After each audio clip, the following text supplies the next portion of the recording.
سلمان بہت غصے میں عروج کو لینے جائے گا اور اس نے فیصلہ کر لیا ہے کہ آج وہ پتہ لگا کے ہی رہے گا کہ عروج کی اس چپ کے پیچھے وجہ کیا ہے۔ جب وہ عروج کے گھر پہنچتا ہے تو عروج کے پیرنٹس اسے بتا ہی دیتے ہیں کہ عروج ہماری سگی اولاد نہیں ہے، بلکہ یہ چند ماہ کی تھی جب یہ ہمیں ملی تھی، اور یہی وجہ ہے کہ عروج کو جب سے یہ پتہ چلا ہے یہ مینٹلی بہت ڈسٹرب ہے اور چپ چپ رہنے لگی ہے۔ سلمان کو دکھ اور حیرت کا ایک جھٹکا لگے گا اور وہ کہے گا کہ یہ آپ کیا کہہ رہے ہیں، جس پر عروج کے فادر کہیں گے کہ ہاں یہی سچ ہے۔ دوسری طرف گھر میں شائستہ بیگم عروج کے لیے بہت پریشان ہوں گی اور مہرین اور اس کے ہسبینڈ سے کہیں گی کہ یہ سب کچھ جو ہو رہا ہے ٹھیک نہیں ہو رہا۔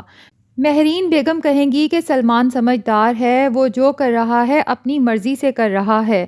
شائستہ بیگم کہیں گی کہ سلمان سمجھدار ہے، اس میں تو مجھے کوئی شک نہیں ہے، لیکن سلمان کو محبت اور نفرت میں پاگل تو بنایا گیا ہے نا پہلے بھی۔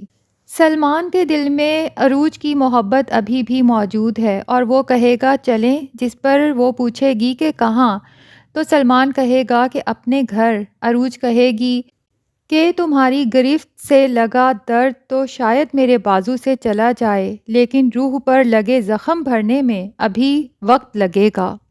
عروج اپنے ماں باپ کی بھی احسان مند ہوگی کہ جو بات وہ سلمان سے کبھی شیئر نہیں کر سکتی تھی، اس کے فادر نے کتنے آرام سے سلمان تک وہ بات پہنچا دی، اور وہ اپنے فادر سے کہے گی کہ آپ لوگوں نے ہی مجھے سلمان کے آگے سر اونچا رکھنے کی طاقت دی ہے۔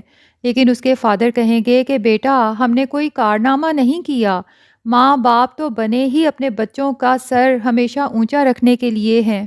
اور پھر کہیں گے کہ ایک بات اور، ماں باپ صرف وہ نہیں ہوتے جو جنم دیتے ہیں، پالنے والے ماں باپ کا درجہ بھی بہت بلند ہوتا ہے۔